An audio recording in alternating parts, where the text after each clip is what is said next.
Hello and welcome. This is At The Track, covering the sport of kings. Coming up, Barbadian trainer Saffie Joseph Jr. lands his first stakes win of the Gulfstream Park Spring meet, where he is still number 2 in the trainers' colony. Jamaican trainer Rohan Crichton also in winner's row at that Florida racetrack. And a huge buzz at Jamaica's Caymanas Park, where anticipation heightens over a possible restart of horse racing in mid-June. Let's head first, though, to Gulfstream Park in Florida. 6 starters in Friday's US $75,000 Hollywood Wildcat Stakes for 3-year-old fillies. The 1 and 4 horses scratched. Number 3, Tonalist Shape, a heavy favourite for Barbadian trainer Safi Joseph Jr. with Irad Ortiz Jr., the winter meets champion rider. Tonalist Shape, a winner of 5 of 6 career starts, a top choice at 1-2. The 5-horse Up in Smoke, a 7-2 second favourite, and number 6, Vigilante's Way, the 7-1 third choice in the betting. Let's get the race call now from Peter Yalo. They're paired off 2 by 2 by 2 in the run around the first turn, with Cheermeister on top 3 parts of a length. Dream Marie is second. Pleasant Orb is at the inside, with Tonalist Shape on the outside. Then it's Vigilante's Way, well settled while 5th, on hold for Zayas, and Up in Smoke is being coaxed along at the back of the field after an opening quarter in 24 and 3. Down the backstretch they go. Cheermeister gets no easy time of it as Dream Marie is pressing the issue every yard of the way. Third is Tonalist Shape, back to 4th, Pleasant Orb. Vigilante's Way is in the cherry cap from between horses, and Up in Smoke is still being ridden on the outside, not responding to Saya's urging yet, inside half a mile from the finish.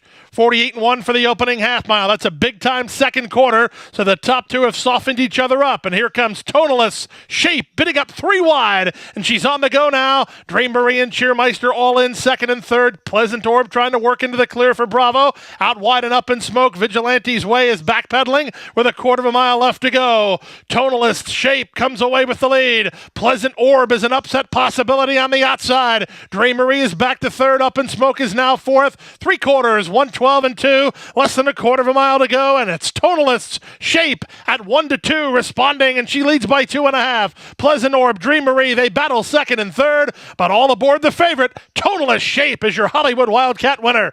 Irad Ortiz Jr. in the saddle for the win, with regular jockey for Tonalist Shape, Tyler Gaffalione, off to Churchill Downs.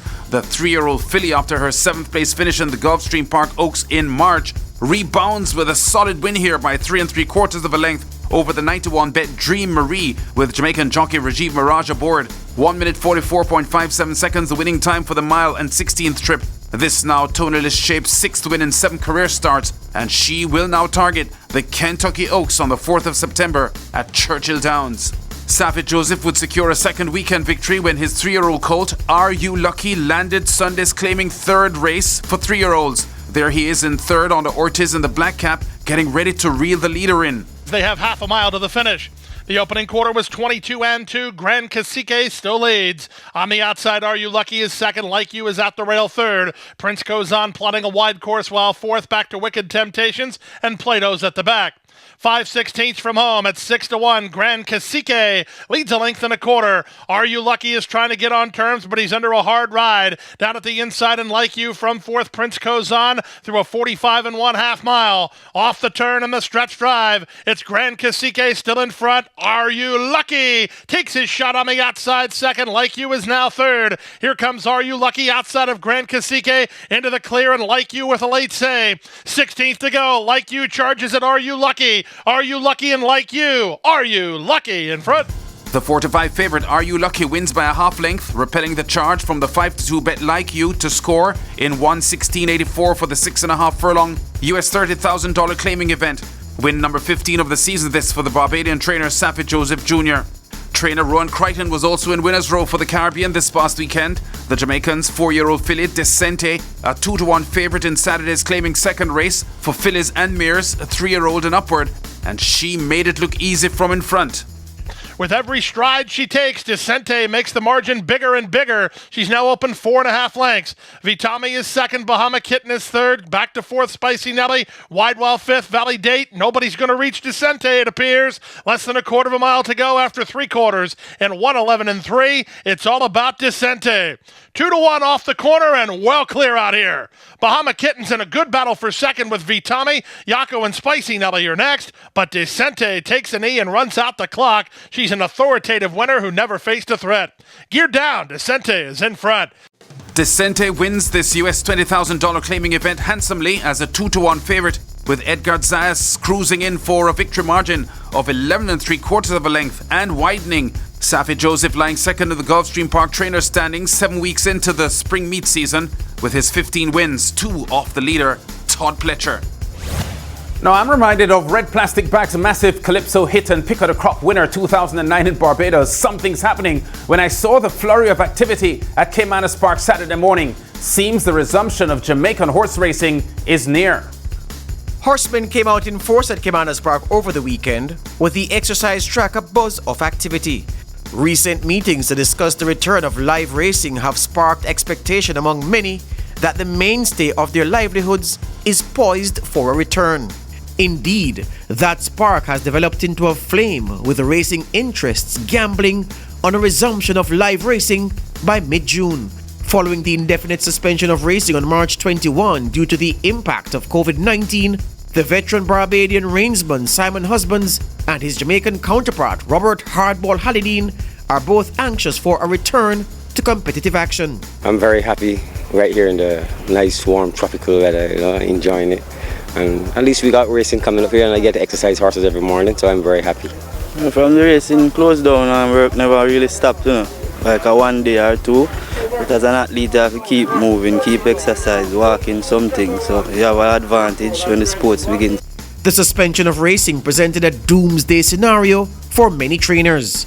With no opportunities to earn from the sport, several were forced to temporarily reduce the number of thoroughbreds they kept in stables at the track. Trainer Ian Prasad says he has begun the process of reintegrating those horses which were turned out to the farm. I think we're looking at about 3 months, from the date they came back in. It will take them some time. Usually when they go out on the farm, not only do they lose condition, but sometimes there are some issues with the hoofs that we have to sort out. So it take about 3 months before they're really able to run and give a good account of themselves. The shutdown of racing affected the start of the classic season that was set to begin over the Easter weekend. Prasad conditions 2 of the most impressive classic aspirants and says both are in good shape. Double Crown and Mahogany, both have kept healthy. So we keep our fingers crossed. We know there's a lot of good 3-year-olds that are out there to come. So hopefully they can just improve and, we'll have a say in the classics to come.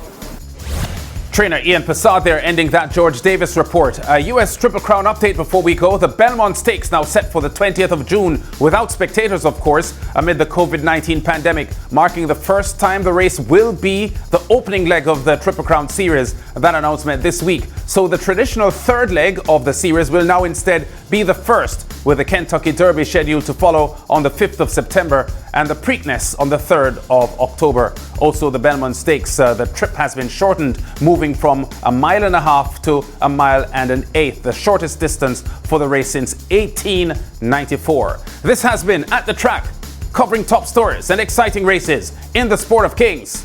Check us out again next week.